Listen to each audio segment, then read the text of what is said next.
this comment like is hitting home a little bit today, because this past weekend I had a pretty poor performance out at the Chattahoochee Major. I hit 500, which is not ideal, especially if you're a catcher EH. Like, I should be above 700, 800, that sort of thing.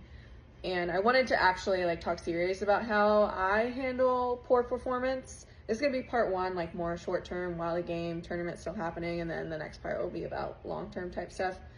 But for short term, what I try to do, there's kind of like four different things I want to talk about. So the first thing I like try to tell myself and remind myself is that the previous play in the field or at bat just does not have any bearing on the next one, like physically. And then now I need to make that like mentally the case as well. Like, it's over, it's done with, you know, and now we have to deal with consequences. And then I just move on. Like they say in Ted Lasso, be a goldfish. The second thing is I try, like if something consistent keeps happening, I try to focus on something small that I think that I can fix like in the moment. So if I'm at bat, like, is there something in my swing that's just like really weird that I can like, oh, like I forgot, I need to focus on that. In the field, maybe it's like in my head, I need to remember or to go through scenarios like as they're happening, you know, how many outs, who's on, where am I throwing, all that stuff. The third thing is the attitude of always like betting on yourself. I'm never gonna ask to get taken out of a game. If I do, like, something's wrong with me.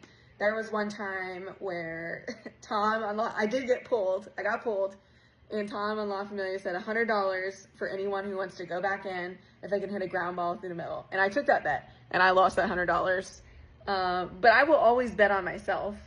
I always want that next opportunity to improve on what I'm trying to do, like in the field or in the batter's box.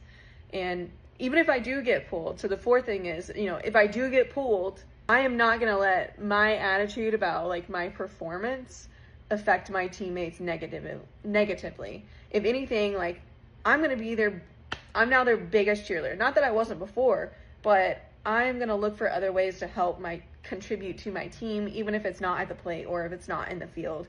And whether that's like being extra vocal, holding it down the dugout, I will go get waters from the concession stand during the game. I do not care. I'm not going to throw my second in the dirt.